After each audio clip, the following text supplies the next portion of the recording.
Nsellmilkom jiena flimkien ma' Michael Merċieqa nistednukom biex għal dawn il-55 minuta li ġejjin tibqgħu magħna ħalli nibdew illum ir-riflessjoni tagħna dwar l-Evanġelju ta' San Ġwan, l-Evanġelju skont San Ġwan. Il-programm, l-sensiela ta' programmi semmejnija propju kif der fit-titolu tal-programm biex intom temnu. Hija silta li ħadnija propju minn dal-Evanġelju fejn lejn tmiem l-Evanġelju l-Evanġelista jgħid li hemm diversi sinjali oħra li għamel Ġesu u li mhumiex miktubin f'dan il-ktieb, li mhumiex miktubin f'dan l-Evanġelju.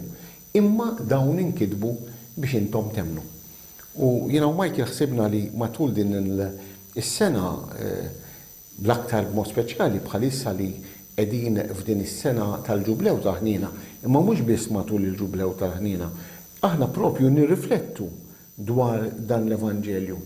Għaliex naraw kif il-ħnina ta' Alla li twaslet lilna propju permezz ta' Ibnu, Sidna Ġesu Kristu, li sar bniedem biex jifdina u jsalvana, illum narawha propju fit-test li ħanaqraw.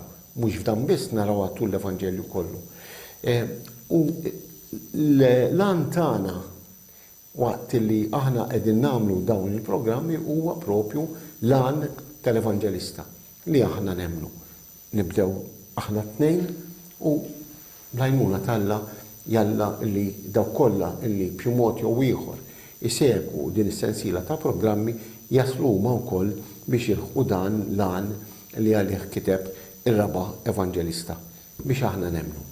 Michael, grazzi ħafna illi ħanibdew din is-sensiela flimkien wara li għamilna introduzzjoni qasira għall-Bibja, x'inhija l-Bibja, il-kelma t'Alla miktuba mill-bniedem għedtilna kif inqasma l-Bibja anke għedtilna xi ħaġa fuq it-Testament il-ġdid, l-Evanġelji sinottiċi, l-ewwel tlieta Mattew, Marku u Luqa u l-Evanġelju ta' San Ġwan li huwa biex ngħidu fi klassi għalih waħdu. Illum bl-għajnuna t'Alla ħanibdew din is-sensiela ta' programmi. U l-ewwel test li ħanieħdu huwa meħud mill-ewwel kapitlu skont San Ġwan, dak li aħna nafuh bħala il-prologu. Għaliex jgħidulu qabel naqraw it-test, Michael, għaliex jgħidulu l-prologu? Għaliex intużaw il-prologu. Il-prologu mhux l-ktieb fih innifsu, imma l-ewwel parti tal-ktieb. Qabel ma jiftaħ l-ktieb ikun hemm il-prologu. Din hija jagħmluha wkoll fis-sinfoniji u fil-operi. Qabel ma jkun tibda l-opera propria u s-sinfonija propria, jagħmlu l-overture, l-partitura jgħidu l-overture. Għaliex jintuża? Fil-prologu naraw l-awtur xi bit jgħid. Jgħidilna l-kittieb, jgħidilna fejn jitwaslek. Fuq dawn huma l-prinċipji, fuq dawn huma l-idejat, il-ħsieb li hu ħajjiżviluppa li ġej. Mela l-awtur jorjenta, ipoġġi l-qarriet jew fl-ambitu, fl-ambjent tax-ġej.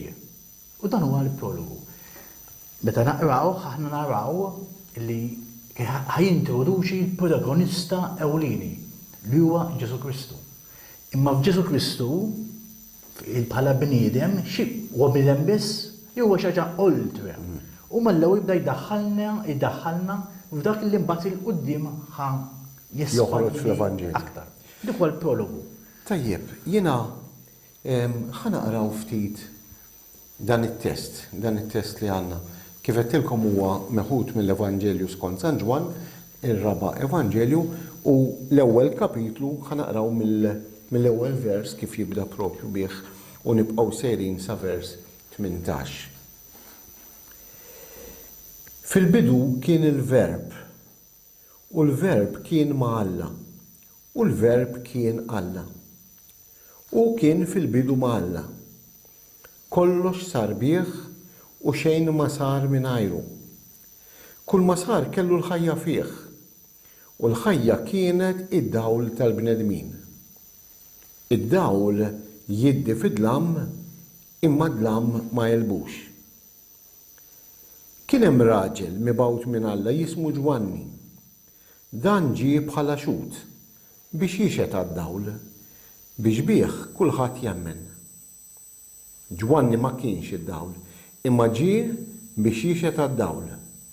Dak id-dawl veru li jdawwa l-kull bniedem huwa u ġej fid-dinja. Kien fid-dinja u d-dinja saret bih, imma d-dinja ma rfitux. Ġie f'daru u niesu ma laqgħuhx. Imma lil dawk li laqgħuh tom is-seta li jsiru ulied Alla. Dawk li jemmnu f'ismu, li twildu mhux bid-demm, anqas mill-ġibda tal-ġisem u anqas mir-rieda tal-bniedem, iżda minn Alla. U l-Verb sar bniedem u għammar fostna. U aħna rajna l-glorja tiegħu, il-glorja li għandu mill-Missier bħala ibnu il-waħdini, mimli bil-grazzja u l-verità. Ġwanni ta' xieda fuqu meta għajjat u qal dan hu li għalih għedtilkom jiġi warajja minn waqwa minni, għax kien qabli. Għax mill-milja tiegħu aħna il-koll ħadna grazzja fuq grazzja. Alla ta' liġi permezz ta' Mosè, imma l-grazzja u l-verità seħħu permezz ta' Ġesu Kristu. Lill-Alla għadu ħadd marraħ, imma għarfulna liben il-waħdini ta' Alla li hu fih dan il-Missier. Il-kelma tal-mulej. It-tifħir li Kristu. Tajjeb, Michael, irridu nagħmlu ċara fil-bidu, mhux lantana li nagħmlu lezzja divina, mhux ma naħsib li huwa lantana mhux hekk. B'din is-silta li bdejna biex naqraw. Rajna dal-prologu, mimli nistgħu nagħmlu s-sensiela tal-programmi fuq. Jiena tolqotni mill-bidu kif nibdew l-ewwel sentenza u tfakkarni f'sentenza oħra li jibda biha ktieb ieħor. Fil-bidu kien il-verb. Il-Ġenesi fl-Antik Testament, l-ewwel ktieb tal-Antik Testament jibda fil-bidu kienet fil-bidu Alla ħalaq, skużaw, fil-bidu Alla ħalaq is-sema u l-art. Hemmhekk qed jitkellem fuq bidu. Dak li fil-bidu għal-jom il-Lut l-Testament il-qadim Alla ħalaq is-sema u l-art. Imma hawnhekk qed jgħidilna fil-bidu kien il-verb u l-verb kien ma' Alla u l-verb kien Alla. Kollox kien fil-bidu ma' Alla, kollox sar bih u xejn ma sar mingħajru. Jiġifieri f'dak il-bidu li jirreferi għalih il-Ġenesi, il-kelma li huwa qed nirreferu għal-liben tal-Alla mhux hekk, kien ġaqiegħed preżenti, anzi kollox sar bih. Ekku. Fil-fatt, fil-Ġenesi, il-fokus li huwa fil-bidu Alla ħalaq. Il-mela fokus huwa fuq Alla. X'għamel Alla ħalaq.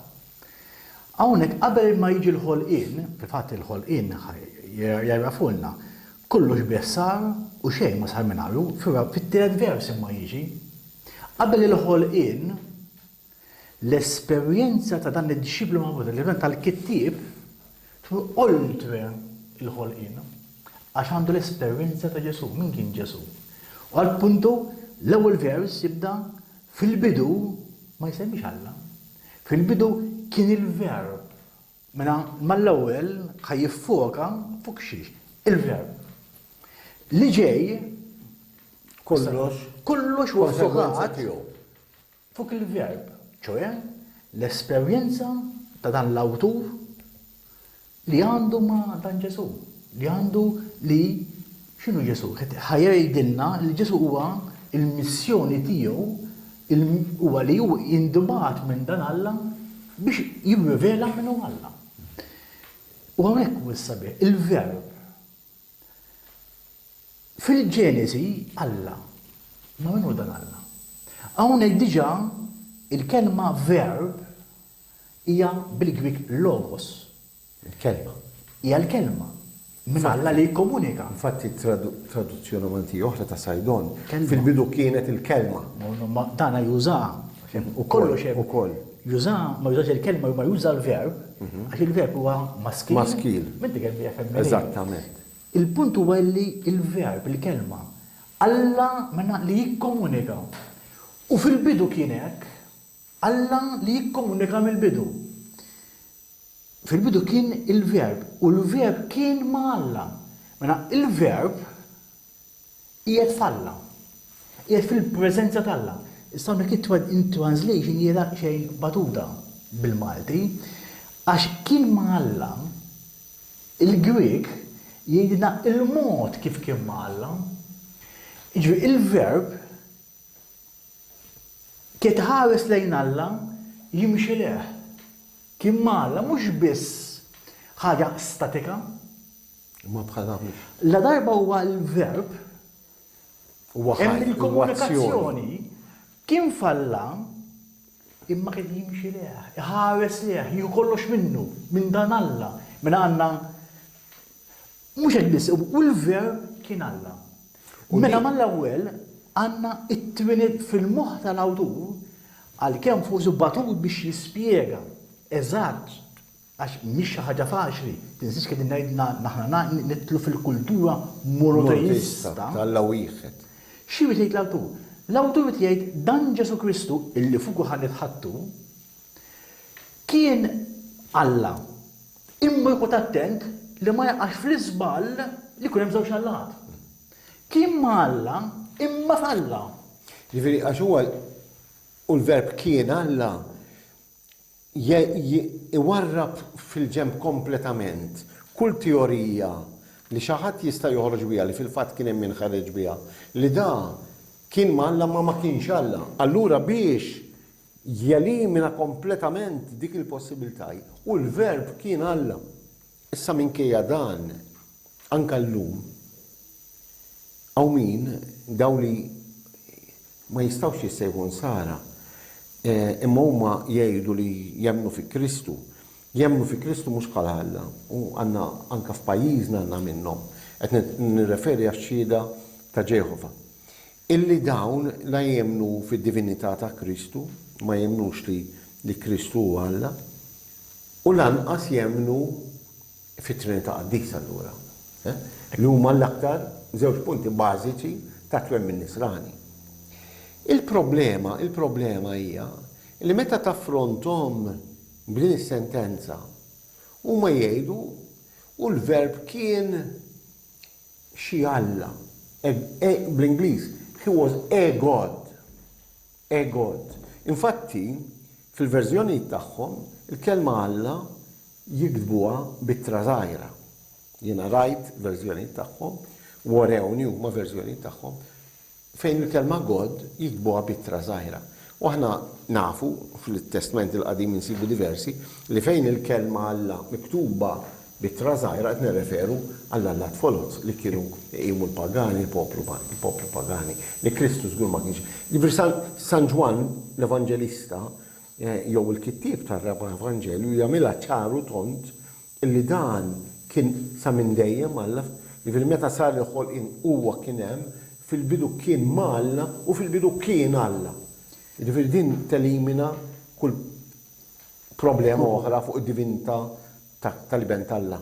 Fil-fatt fuq dan il-punt, hemm imbagħad il-verb bil-Grik en. Il-verb en juża l-imperfett. Imperfett huwa xi ħaġa li ġrat fil-passat.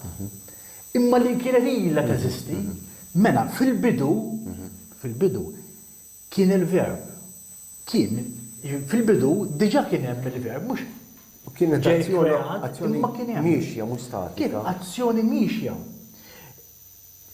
Il-verb kien ma' Alla, fil-bidu diġà kien kontinwament fil-bidu kien qabel il-bidu, la kien qabel il-bidu hemm l-eternità. Mela mill-eternità kien ma' Alla, mill-eternità kien falla, mill-eternità kien Alla. Għax kien qabel il-bidu. Kien qabel il-bidu. Barra minn hekk, il-kultura u hawnhekk hija importanti, dan huwa miktub fi żmien. Ekku. Il-kultura ludija ma kienx tippermetti illi kun hemm Alla toħra. Il-kultura ludija, il-kult, Alla wieħed għalihom kien kollox. U tifhimha. U Għaliex dinja, fl-Antik għalhekk Testament Ġesu qatt ma kellhom l-awtur qatt ma seta' jifhem. Ġesu Alla ieħor, imma Ġesu huwa dak Alla illi kien jitkellem fuku fl-Antik Testament. Dan li qed tifhimha li fl-Antik Testament, ġifieri, il-poplu ludi tant għandha minn problemi ta' idolatrija, tal-lat folot, l-allat tal-dana. Allura dik kienet xi ħaġa, u naħseb anke l-ewwel insara, sakemm din ġiet mifhuma u ejja ngħiduha kif inhi.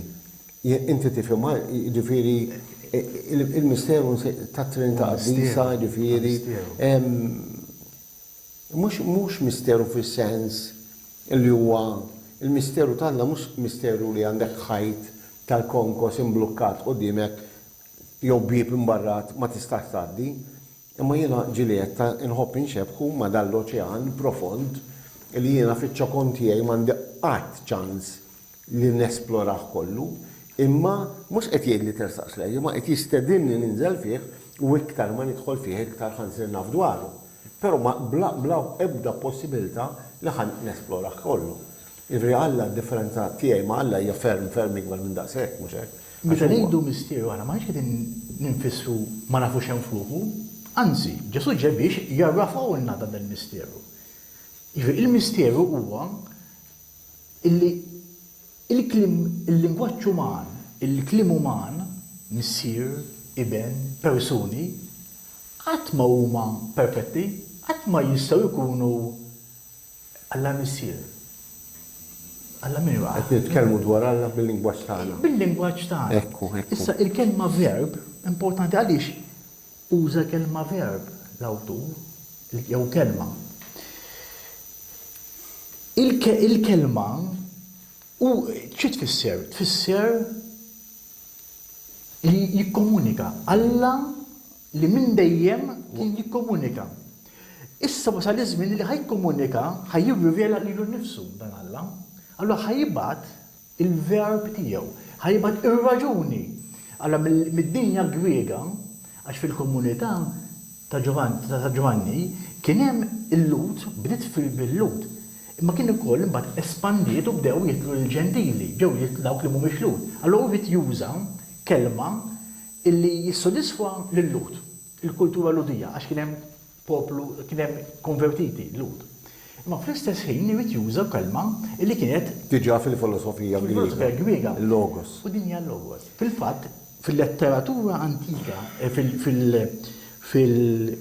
fil-Antik Testament, il-kelma kienet il-kelma sal 107 vers 20 bagħat il-kelma tiegħu u fejjaqhom u ħelishom mit-telfin. Allura, x'kienu jagħmel l-awtur?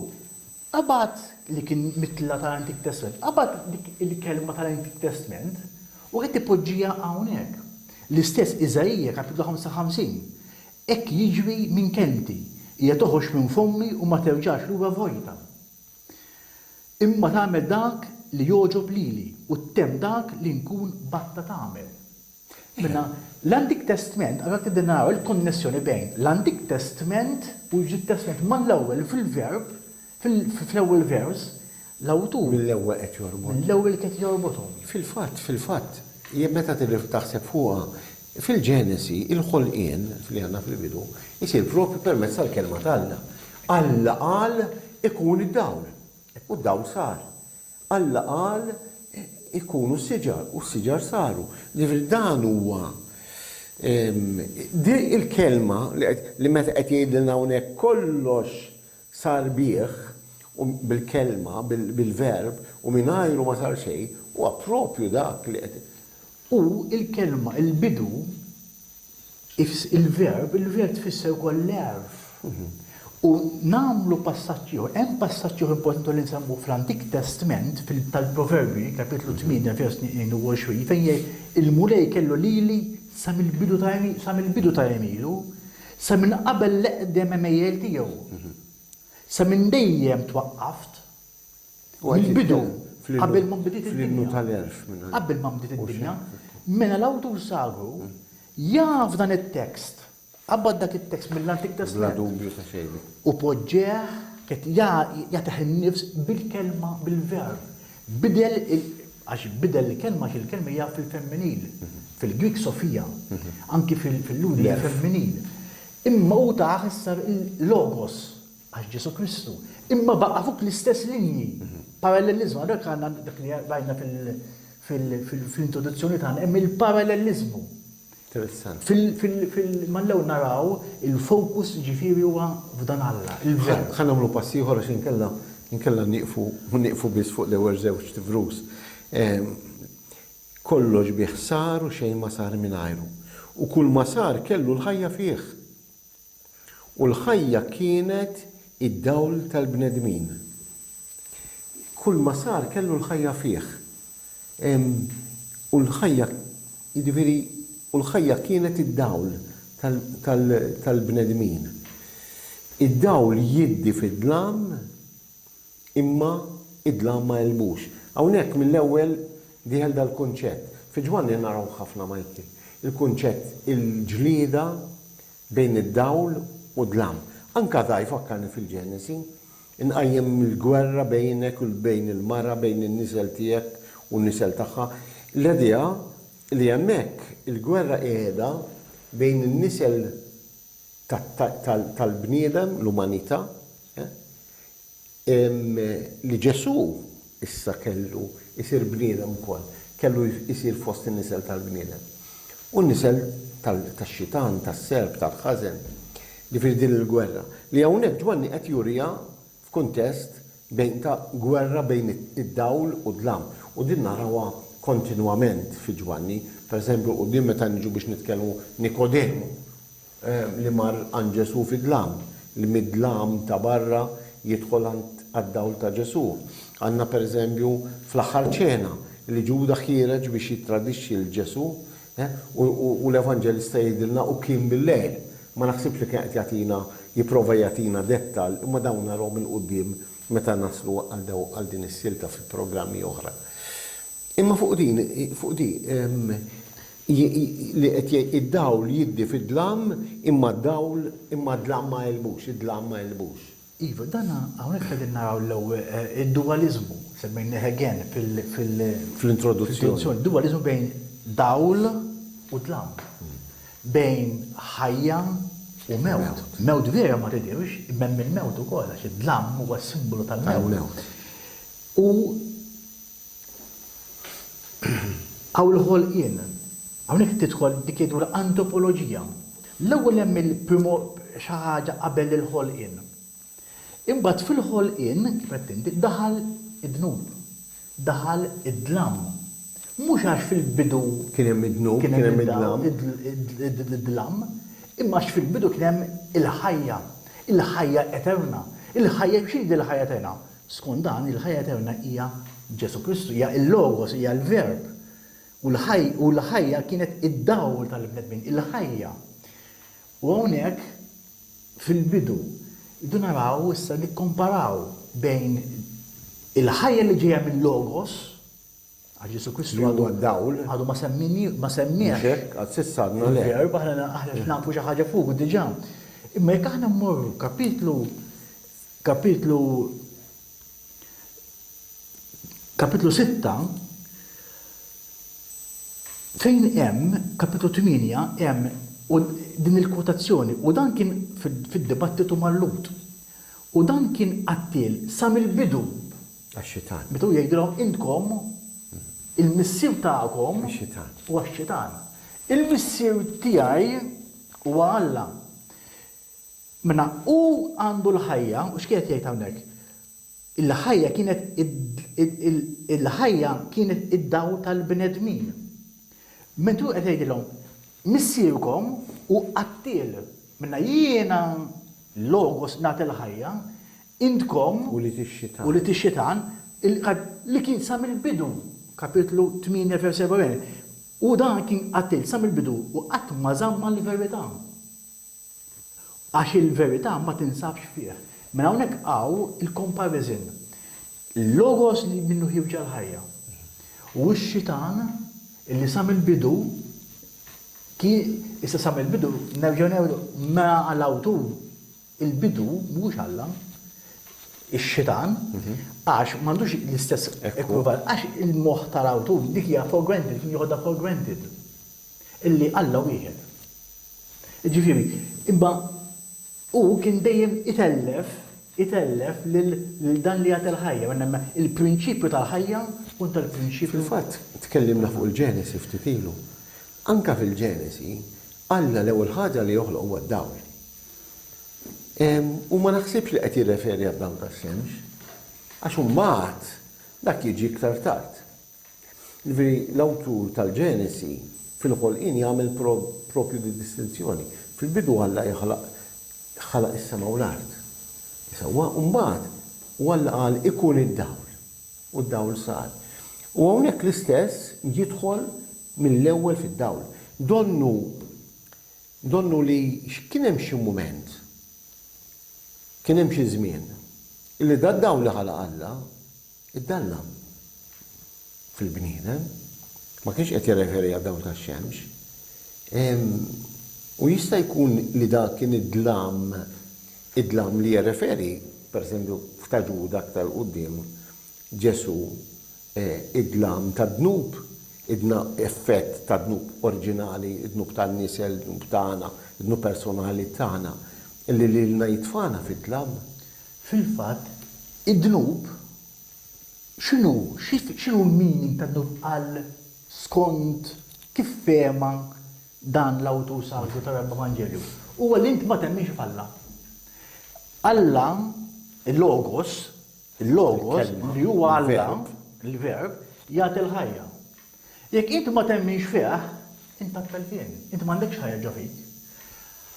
Issa dan l-logos għal xiex ġew.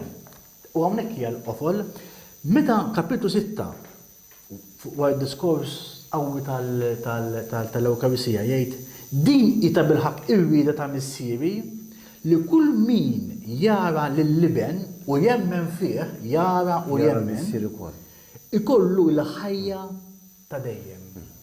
U hawnhekk din hija l-fisser l-ħajja mhux il-ħajja tagħna, hija il-ħajja divina. Il-ħajja divina li aħna tlifnija għax daħħal id-dnub u d-dnub fisser illi ma rafniex il-logos aktar bħala Alla. U għalhekk qiegħed jikkumbatti d-dlam mad-dawl. Imma d-dawl qeleb għaliex għax huwa Alla. Alla jirbaħ kull ostaklu.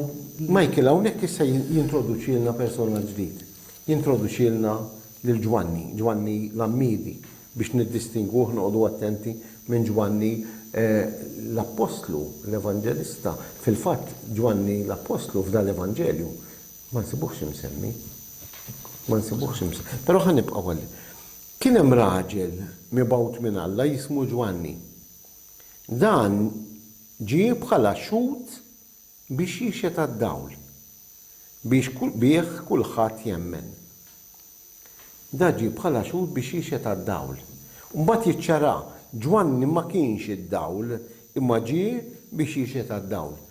Dak id-dawl veru li jdawwal lil kull bniedem huwa u ġej fid-dinja. Jiena din l-insistenza li da Ġwanni ma kienx id-dawl imma kien xut tad-dawl.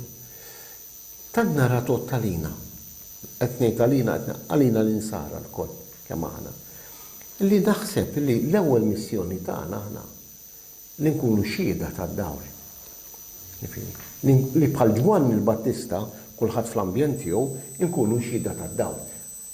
Ħażin għalih min jaħseb li huwa d-dawl. Issa forsi ikun hawn min qed jgħid Kristu ma qalilniex intom id-dawl tad-dinja.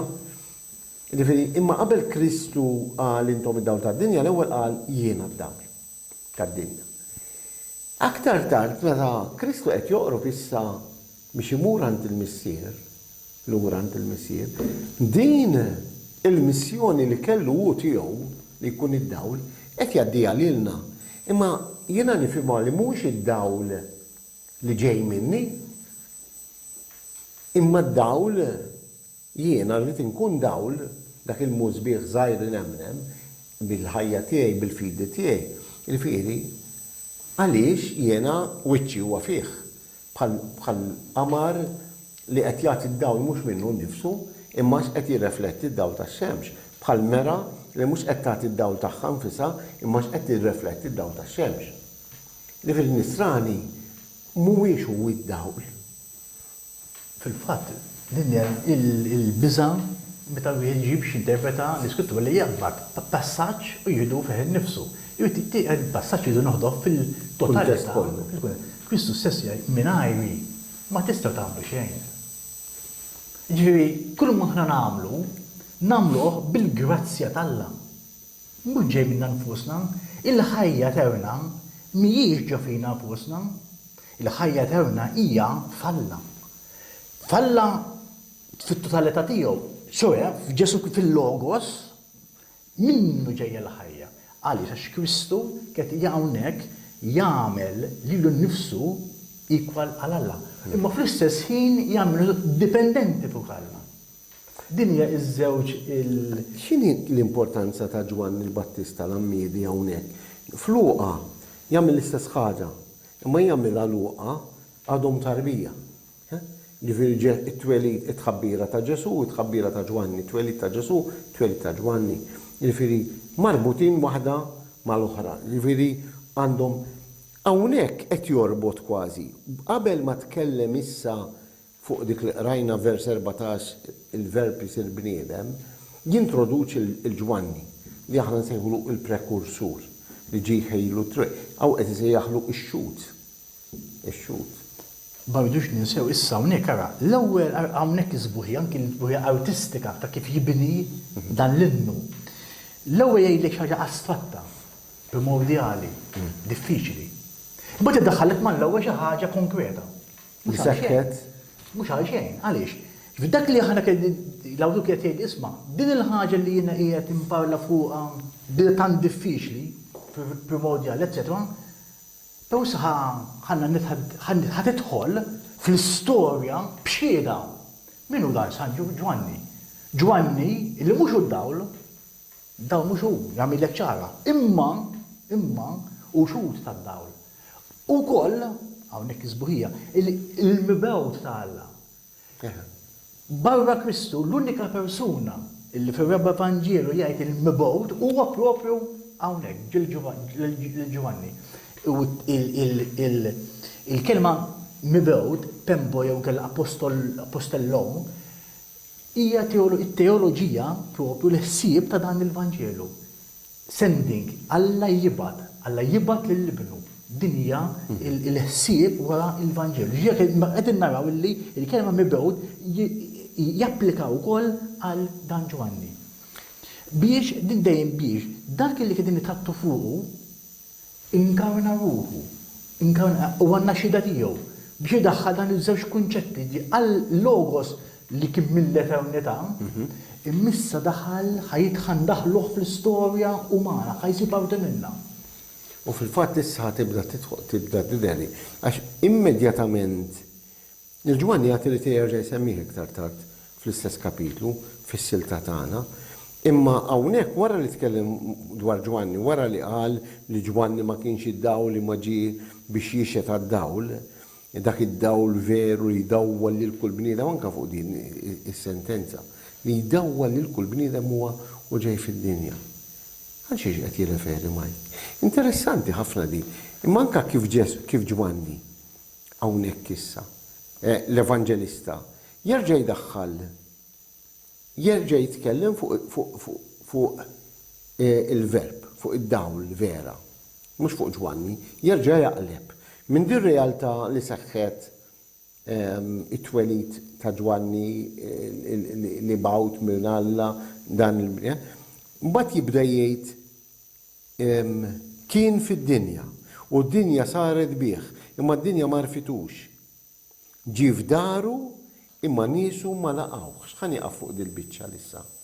L-ewwel da qed jagħmel jorqmu b'dal mod dan il-prologu, l-ewwel qed jagħmel din kważi dil-poeżija biex ngħidlek. Jitkellem fuq il-verb, xi ħaġa astratta. Imbagħad qed jitkellem dwar Ġwanni, Tajjeb xi ħaġa li seħħet fir-realtà mhux għax l-oħra ma seħħitx, imma għandna ma rajniex issa kif seħħet, imbagħad jerġa' jitkellem jaqbad jitkellem fuq id-dawl, fuq il-verb. Ġie f'dar kien fid-dinja u d-dinja saret bih, imma d-dinja ma rfitux. Reġa' qed tidher l-ġlieda. Ekku, dinja kien fid-dinja, dan il-verb ġie fid-dinja, ġifieri għex magħna, kien hawnhekk. Kien hawnhekk u aħna ma ndunajniex. U d-dinja saret bih u d-dinja ma rfitux. Id-dinja kelma dinja jissemmija 3 darbiet. Imma naraw kif jisemmija. Qed jilgħab mal-kelma. L-ewwel dinja kien fid-dinja. Xi ħaġa ġeografika. Ta' fatt, newtrali. U d-dinja saret bih issa xi ħaġa pożittiva, xi ħaġa ta' aktar informazzjoni. Din id-dinja ma ġietx weħda, imma relatata miegħu. Kif? Għax saret bih. Allora qed irrepeti dak li diġà edna fil-vers. U kien fil-bidu kollox sar bih. Immissa ħadd tidħol aktar profondità, issa ħajċċawa xi ħaġa iżjed. Imma d-dinja ma għarfitux. Issa negattiv. Issa mhux qed jitkellem iktar fuq il-pjaneta issa, li kien fuq il-pjaneta id-dinja. Imma ir-relazzjoni waqt li suppost la jiena ħalaq din id-dinja taraf lil Ġesu, la Logos ħalaq din id-dinja taraf lil Ġesu, imma x'kien ir-risposta? Id-dinja ma rfitux. Ir-risposta kienet id-dlam. Id-dlam, li ġeġa semmeħ. Għomni qed jibda jidħol jiċċara aktar x'inhu dan id-dlam. Id-dlam huwa li d-dinja ma rfitux. Id-dlam tissa ukoll tissa, x'inhu huwa d-dlam tissa? Li d-dinja fil-preżent ma taraf il-Ġesu. Għal-Rabb Evanġelju, dan hu d-dnub, dnub wieħed għandu l-Rabb Evanġelju, id-dnub illi d-dinja ma tarafx lill-Alla, u għax ma tarafx lill-Alla, għax ma temminx f'Ġesu li huwa bagħad. Fil-fatt, kapitlu 17 vers 3 x'jgħid? Jgħid hekk. Din hi l-ħajja ta' dejjem li huma jarfu lilek li int l-unika Alla, li int Alla tassew u ħaj, u li inti bagħtni li jiena ibnek. Din tikkonsisti l-ħajja u dan huwa d-dnub illi hawnhekk qed id-dinja ma rfitux. Jekk aħna li Ġesu ma narfuhx, u l-ġudizzju fir-Rabb Evanġelju mhuwiex qed isir fl-aħħar tad-dinja bħal huwa fis-sinottiċi. Issa il-mument jekk aħna narfux jew le lil dan il-mibgħut Alla Ġesu Kristu illi għal statement li hu biss jgħidha fid-dinja jien Alla, jien hu Alla ħaġa waħda. Michael, ma hemmx ukoll f'dan li qed tgħid inti id-dnub tad-dinja li ma tarafx il-Ġesu. Imma r-responsabilità kbira ta' dawk li jarfuh, allura ta' xhieda illi jarfuhom lil-Ġesu. Ġifieri ir-responsabilità kbira li kellu Ġwanni. Però llum ir-responsabilità kbira li għandi jien, li għandek int, li għandna aħna li aħna mamdin li ngħidu li jarafna lil Ġesu. Ir-responsabilità kbira li għandna li aħna dan id-dawl nkunu xhieda għalih. Kif kien xhieda Ġwanni, u Ġwanni ma kienx xut għad-dawl taċ-ċajt, jiġifieri għax kien xut tad-dawl spiċċa bla ras, għatawlu rasu barra l-ħajja, il-ħajja jibsa li jiex. Kien xut ta' Ġesu bħajtu, kien xut ta' Ġesu b'mewtu tad-dawl b'mewtu. Ġifieri. Fil-fatt, mimma ikun xut, xi fisser? Ma jħobbx. Min ma jħobbx jfisser li għadu ma konvertix, għadu ma raf il-Ġesu. Mux li ngħidu jiena nemmen f'Ġesu, il-fatt li inti temmen ifisser li tara lil-Ġesu. Tara lil-Ġesu mhux b'dawn l-għajnejn, imma tara lil-Ġesu l-opri tiegħu u x'jagħmel u x'jgħid min iżomm il-kelma tiegħi u tinżel f'qalbu. Xi tfisser tinżel f'qalbu? Min l-Ispiritu Santu jinżel fih, ta' naraw kapitlu 14. Ifisser li tintela mħabba. L-imħabba il-kelma tfisser tikkomunika. Jekk jien il-kelma nżomma li nnifsi, minix qed nisma' minn Ġesu. Qed tkun il-gildi. M'hemmx idea ta' xhieda. Għaliex ix-xhieda tfisser li tikkomunika, li inti tixhed, li inti tgħid isma' jiena nemmen fl-imħabba. U din hija d-dnub. Id-dnub kontra l-ben Alla huwa ġej jarafna. X'rivelazzjoni jgħidilna dan Alla minnu. U x'inhu minnu dan Alla? Huwa l-imħabba. Jekk jiena ġew ma nħobbx, xi fisser ma tħobbx tfisser li inti magħluq ġo fik innifsek. U hekk id-differenza bejn il-Kristjaneżmu u l-Fariżejiżmu. Il-Fariżejiżmu ingħalaq ġo fih. Imma l-Kristjaneżmu għax fih innifsu huwa jikkomunika ħareġ il-barra u nxteret b'mod universali. Interessanti li anka fil-mamudija tagħna is-saċerdot jagħmlilna dak is-salib fuq widnejna biex aħna nissemgħu il-kelma, però s-salib fuq fomna biex aħna l-kelma nikkomunikawha. Niġdu għaliha nkunu xhieda għaliha. U da juri ir-responsabilità li kellu Ġwanni, imma lillu għandi jiena. Ġesu hawnhekk ġeb missjoni. Il-missjoni tiegħu huwa li jirrivela lill-Alla. Aħna dik il-missjoni tajjilna, għaddejjilna fuq is-salib. Għaddejjilna Ġesu ma mietx skont San Ġwan, Ġesu nefaħ l-ispirtu tal-imħabba tiegħu fuqna u aħna tagħna missjoni. Il-missjoni li hija tiegħu imma jekk aħna ideħ li aħna l-imħabba minn dawn jarfukom li intkom tiegħi, minn kemm inkom tħobbu lil xulxin. Din hija l-imħabba ta' bejn fil-Knisja, anki l-imħabba ta' bejnietna. Meta aħna ninħobbu l xulxin, għandna nkunu qegħdin ninservu ta' eżempju u inħajru l ħadd ieħor. Hemm fil-fatt hekk bdew l-ewwel konverżjonijiet fil-Knisja primittiva fil-bidu tal-Knisja, bdew jaraw m'għaliex dawn jinħabbu daqshekk. Imma x'għandhom Dik ix-xieda. Dik ix-xieda. Għaliex? Mbagħad dak li bdew jitkixfu għax hekk u bdew. Jiġifieri jien qed ninsisti fuq dal-punt għaliex ħafna drabi aħna drajna wisq bl-idea li jiena nisrani għalija nnifsi. Narfu nħobbu naqdih wara din il-ħajja immur nitenna bih fil-ġenna għal dejjem, full stop. U l-oħrajn. Fil-qadi li naqdih ġifieri fejn qegħdin l-oħrajn. Jiena naħseb ir-responsabilità tagħna, jiena nemmen li meta fl-aħħar jekk il-bamirit meta nidher qudiemu li ħajamel id-domanda il min ġibt miegħek. Jiena naħseb għandna għandi responsabilità. Ġifieri u responsabilità hija permezz ta' xhieda ta' ħajjitna. L-ewwel qabel kollox.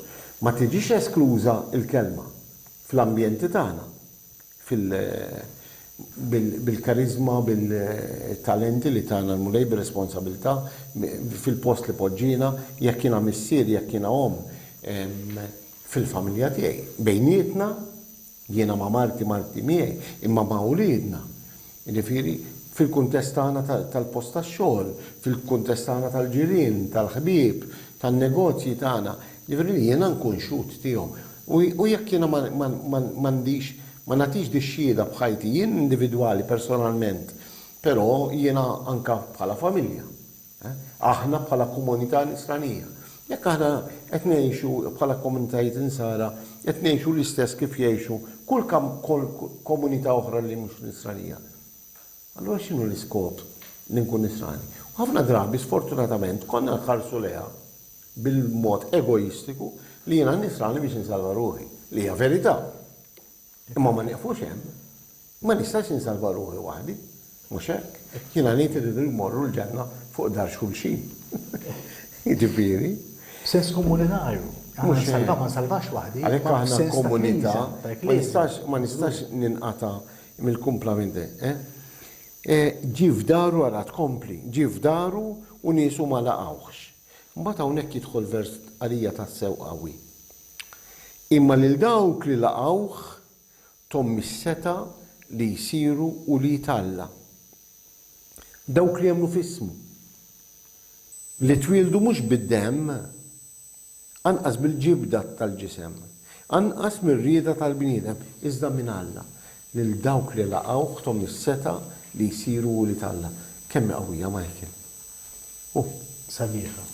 Hawnhekk hawn ir-rispons tal-bniedem. Hemm rispons negattiv, ngħidulu le. Dawk li ma qalawx. Allura ma nistgħux dawk ma rfuħx. U rispons pożittiv. Iva, l-iva tagħna lil Ġesu. U din hija il-ħajja eterna hija issa. Jekk aħna ngħidux iva jew le Ġesu. Lil dawk li jemmnu f'ismu li twildu mhux mid-demm, jiġifieri din xi ħaġa li aħna nemmnu mhijiex xi ħaġa naturali li aħna nsiru u li Alla qed jagħmel minn hawnhekk qed jitħaddef fuq żewġ livelli. Hemm il-livell naturali. Missieruhom jinħabbu u jiddeċidu jġibu tifel fid-dinja. L-Evanġelista hawnhekk qed jgħidilha mhux hekk, issir u li Alla. Mid-demm jew mill-ġibda tal-ġisem. Min-naħa tal-bniedem. Mhux ġej xi ħaġa proċess naturali li aħna jidher fostna, imma r-rigal huwa don ta' Alla, mhux ħaġa li jien naħdem għalija, li jien niddeċidi, jew li xi ħaġa fiżikali, mhija xi ħaġa soprannaturali. Ma ninsewx illi fl-ewwel vers il-kelma verb hawnhekk tmur oltre, qed jesprimi xi ħaġa hija oltre l-umanità. Hija xi ħaġa lil fuq. Allura aħna meta siru u li Alla, aħna m'għandix qed nkunu biss affarijiet li jaraw bajnejna. Imma qegħdin immorru fuq il-livell qed jitkellem fuq il-livell ieħor, livell etern, livell ta' Alla divin. U dawn iż-żewġ livelli naturali u soprannaturali ħanarawhom ta' spiss f'kapitlu 3 ma' Nikodemu. Meta jgħidlu bżonn titweled minn ġdid, qallu kif titweled minn ġdid meta hemm l-ironija wkoll imma Samaritana Alla l-ilma tiegħi. Inti m'għandekx ħabeb biex ittalla l-ilma bej.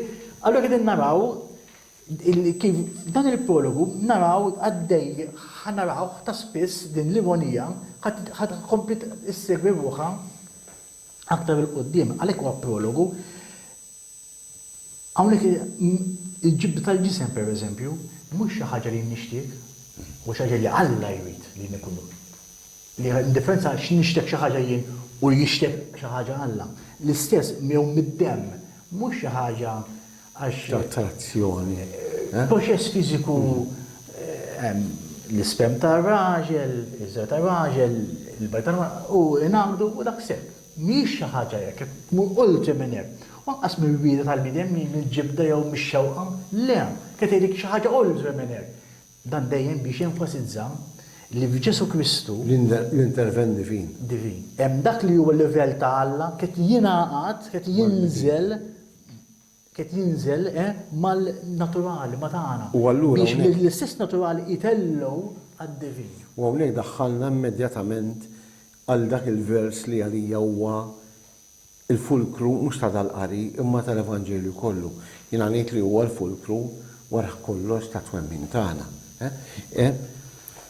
U l-verb sar bniedem u għammar fostna. Ħani għafem għalissa. Il-verb sar bniedem u għammar fostna. Dak li għal ħafna żmien aħna, mod speċjali, konna nafu il-verbum dej, il-kelma talna, li dun George Preka, San George Preka, bena kważi għazlu bħala il-motto ta' soċjetà tal-mużew. Il-verbum dej karfak mest. Il-kelma talla li tinkarna. Li il-kelma talla li tieħu l-laħam fuq. Tilbes il-laħam u tiġi tagħmel it-tinda tagħha magħna. Tammar fostna, tgħix magħna. L-importanza ta' din ġifieri. Aħna diffiċli nifhmu ġifieri l-inkarnazzjoni.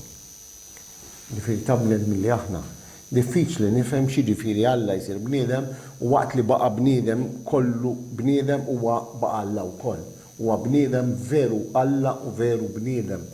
Mhux fil-persuna waħda ta' Ġesu Kristu. Żewġ naturi f'persuna waħda.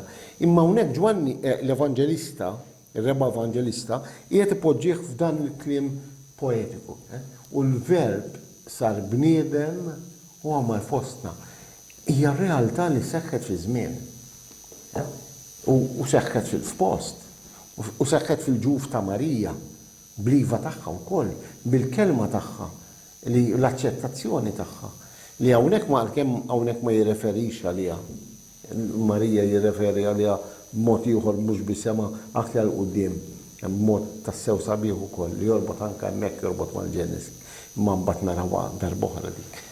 Imma hawnhekk Ġifieri, il-mod kif jippreżentalna Ġwanni din l-inkarnazzjoni. Dak li Marku, dak li Mattew u Luqa jagħtulna twelid fl-Art ta' Betlem. Hawnhekk qed jagħmlu b'dan mod. Fil-fatt hawnhekk mod speċifiku qed jgħid isma' dan Alla dak il-verb illi fl-ewwel sentenza għal kien ma' Alla, dak li kien Alla, kien ma' Alla u kien Alla, issa huwa ħa il-laħam, ħa sar wieħed minna. Ġifieri f'dan Ġesu li kien mill-eternità, għallu għandu la-natura tiegħu divina, imma fl-istess waqt aħna rajnieh u ħanatu xhieda tiegħu li Ġwanni huwa xhud tiegħu. Allora minna qegħdin nerġgħu naraw fil-li jitħaddet fl-astratt imbagħad jikkonkretizza. U l-verb sar bniedem. Huwa stat ta' fatt, sar bniedem. Dak li kien mill-eternità fl-ewwel vers, issa sar bniedem. Dak li kollox sar bniedem. U għammar postna. U l-kelma għammar hija importanti li wieħed jikaf ftit. Għax il-levan mhux qabatu ta' paħħajek, kull kelma hija studjata. Ġiegħixaw. Tammar joħodha mill-Antik Testament, għalhekk aħna bifużidu naraw l-Antik Testament, fejn kienet tintuża għal dik Alla fit-tempju pereżempju. Għamilna mara. Jagħmlu li s-santwarju biex nammar ġo nofshom. U anki is-sħaba, il-glorja tal-Alla sħaba hija meta kien tinżel fit-tinda tal-laqa ma' Mosè. U ma setgħux jitlu tant kemm ver il-preżenza qawwija tiegħu. Kienet Mosè ma setax jidħol fit-tinda tal-laqa għax fuq kien ikun hemm tistieħi sħaba il-kabod, il-glorja tal-Alla. Dan għammar u niżel għandu dik ir-rieda ma ninsewx il-verb jikkomunika, jinżel biex joqgħod, jinżel biex jitħaddet magħna, jinżel biex anki permezz tal-Ispiritu Santu fil-kapitlu 14 issa naraw kull min jisma' kliemi, kull min jagħmel ir-rieda tiegħi, jgħid Ġesu, aħna u missier ninżlu noqogħdu għandu. Qed joqgħod dejjem toqgħod. U hawnhekk għandha kont ħansaqsik jiena fil-fatt. Dal-fatt li seħħ fil-istorja 2000 sena ilu li l-lum, kif jaffettwa li l-lum. Però inti qed tagħtini dal-vers issa li Ġesu qed jgħid li huwa u l-missier jiġu jagħmlu għandi. Jiġu jagħmlu għandi. Kif Ġesu għammar ma' Marija, ma' Giuseppi, ma' l-Apostli, ma' l-oħrajn, ma' disċipli, magħhom kien magħhom, mexa magħhom 2000 sen ilu, huwa llum irid jgħix u qed jgħix. Jekk nħallih jien, jekk nilqawma. X'inhi l-kundizzjoni li jagħmel ġifieri biex jgħix miegħi? Il-kundizzjoni huwa li temmen f'Ġesu. Din jkollu. Imma sempliċement li qed nemmen xi ħaġa intellettwali. Temmen li fissem le mhux intellettwali. Mhux qed ngħid iva jiena nemmen. Imma nemmen kif nemmen ħafna affarijiet oħra li ma narhomx. Imma l-fidi falla l-fidi fl-affarijiet hija xi ħaġa l-istess. Li tara, li temmen tfisser li tara tfisser li tħobb. Li tħobb tfisser. Tara mhux blajnej. Tara mhux blajnejn tal-spiritwali. Li inti tagħti lilek innifsek kollok kemm int lill-Alla. San Ġwan tas-Salib, meta jiġi jgħidlek, meta Alla tkellem, kelma waħda kellu Kristu. Jekk aħna nibdew ngħidu kemm nixtieq rivelazzjoni, San Ġwan tas-Salib jgħidha, kemm nixtieq miraklu, kemm nixtieq jidhirli, kemm nkunu qegħdin noffendu lill-Alla. Għax Alla kelma waħda għandu, Ġesu Kristu. U dan hu s-salvazzjoni. Salvazzjoni meta jiena naħħarsejn Kristu u dan imsallab. Għax fil-Kristu hemm l-imħabba, fil-Kristu hemm il-ħajja.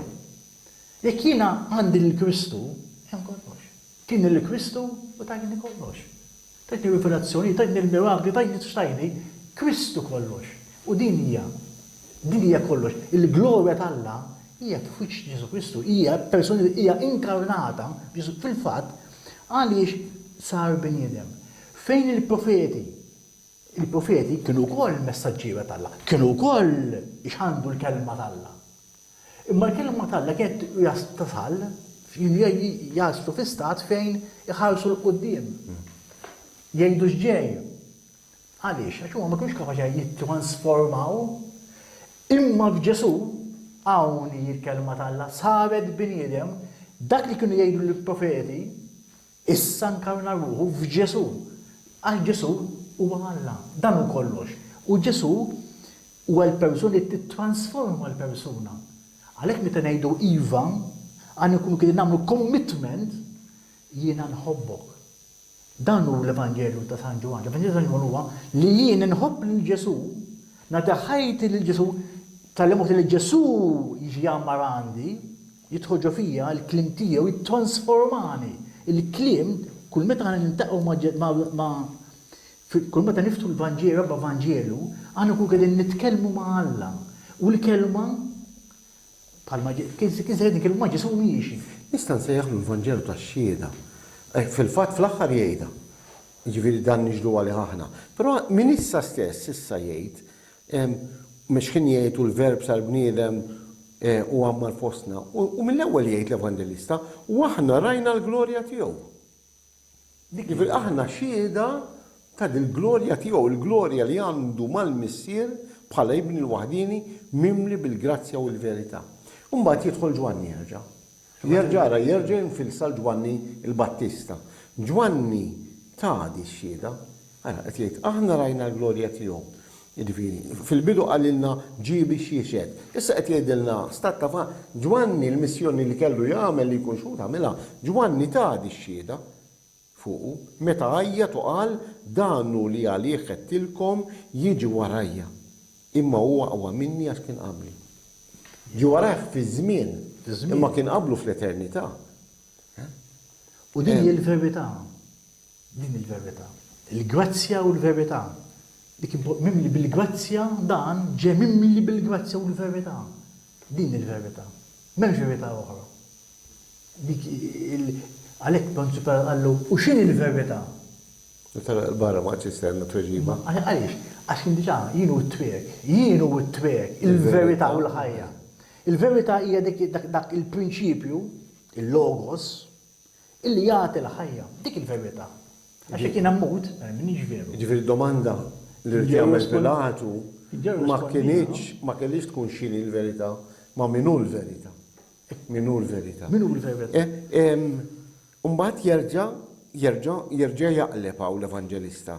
Wara li jgħidilna bada fuq Ġwanni, danu li għalih u dak li kien jgħid danu li għalih tilkom jiġi warajja minn qawwa minni għax kien qabli. Mbagħad jerġa' għax mill-milja tiegħu aħna l-koll ħadna grazzja fuq grazzja. Alla tal-liġi permezz ta' Mosè, imma l-grazzja u l-verità seħħew permezz ta' Ġesu Kristu. Lill-Alla għadu ħadd ma rah, imma arrafulna liben il-waħdini ta' Alla li hu fih dan il-missier. U nagħlqu di Michael. Jiġifieri anka liben, il-kelma, il-logos, il-verb, ġie biex jixet tal-missier. Ġwanni ġie biex jixet tal-kelma, għad-dawl. Jiena msejjaħ biex nixet għad-dawl. L-Evanġelista qed jgħid aħna rajnieh dan. Jiġifieri nistgħu niġdu għalih, aħna konna xhieda tiegħu. Jiġifieri hija kollha kontinwament il-missjoni tal-iben, tal-verb, li ġi biex jixet tal-missier. Il-missjoni ta' Ġwanni, il-missjoni tal-Evanġelista, il-missjoni tiegħi bħala Nisrani, li jiena biex nixet għal-verb. Hija kollha kwistjoni ta' xhieda. Aħna qegħdin naraw hawnhekk, ara, ir-relazzjoni issa nbidlet, issa ġiet aktar speċifika. Fejn qabel kienet il-verb ma' Alla, issa relazzjoni aktar saret aktar qiegħda tiċċara fil-verb 18 huwa kien isemmi dak li qabel kien verb issa jsemmeh Ġesu Kristu. Ibnu. Issa u dan liben issa sar missieru ben. Qabel kien Alla u liben waħdini ta' Alla. Issa liben waħdini. Li huwa fih dan il-missier. Ġisem relazzjoni. Ir-relazzjoni x'inhi? Ta' iben ma' missier. U din hija u xi fisser again, din il-lingwaġġ huwa fqir għax il-lingwaġġ tal-uman ma jistax jispjega din il-mistieru. Imma jgħid meta għandek missier dan Alla, illi fiħdanu għandu t-tifel tiegħu. Xi fisser jgħidilna illi dan Ġesu li aħna rajnieh, illi sar bniedem, imma huwa fl-istess ħin fiħdan il-missier. Michael, sar il-ħin biex nagħlqu, però ma nistax ma nagħmilx dal-kumment. F'din ir-relazzjoni li qed issemmi inti tal-missier mal-liben, jew liben mal-missier, Alla daħħal lilna u hawnhekk isemmija għaliex hawnhekk għadna kif rajna ftit ilu. Imma lil dawk li laqgħu tom mis-seta li jsiru li talla. Jiġifieri f'din ir-relazzjoni mhux xi ħaġa li aħna qed nosservawha il-barra minna, imma jiena bħala nisrani jekk jiena mint fi Kristu, jiena msejjaħ ukoll lil dawk jekk nilqa' l-Ġesu f'ħajti bis-serjetà, mhux bil-fom biss, imma l dawk li laqgħu tom mis-seta li huma wkoll isiru li talla. Hawnhekk fil-fatt kif qabel is-salvazzjoni kienet issir permezz tal-liġi, dik għas-salva, il-liġi ta' Mosè. Immissa dik il-liġi mhux ħajneħħiha, imma ħajipperfezzjonha, ħajamilha to the full.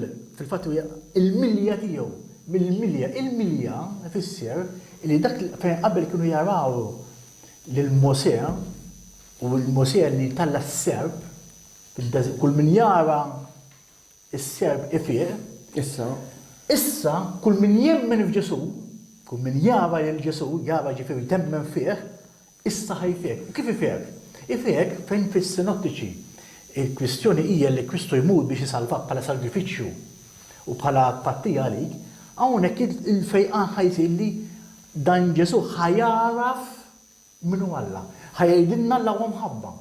U aħna jekk nimtlew b'din l-imħabba ta' Alla li hija don ta' Alla, insiru li ta' Alla, għax nimtlew bil-imħabba, min ħajatina huwa Ġesu permezz ta' Ġesu, huwa don permezz ta' Ġesu, aħna ħansalvaw, aħna nsiru dawl. Meta nsiru dawl? Meta naċċettaw il-Ġesu li huwa d-dawl tal-missier. Michael, grazzi ħafna, grazzi lilkom li segwejtu din id-diskussjoni li jiena u Michael kellna bejnietna fuq l-ewwel parti mill-ewwel kapitlu tal-Evanġelju ta' Ġwanni. Jiena nistedinkom li tingħaqdu magħna anke f'diskussjonijiet oħra li ħajkollna propju fuq dal-Evanġelju. F'din is-sensiela li sejjaħnila bi kliem l-Evanġelista ta' dan ir-raba Evanġelju biex intom temnu. Jalla dawn il-diskussjonijiet li qed ikollna bejnietna jgħinuna lili u l-Michael jgħinu lilkom ukoll biex aħna wkoll insiru nemnu aktar u biex permezz tat-twemmin tagħna aħna mhux biss ikun xi ħaġa personali għalina imma nkunu verament aħna wkoll xhieda. Xhieda kif kien Ġwanni l-Battista, xhieda kif kien l-Evanġelista nnifsu, xhieda kif kienu tant oħrajn. Grazzi ħafna u jekk il-Bambiet nistednukom terġgħu tkunu magħna f'diskussjonijiet oħra.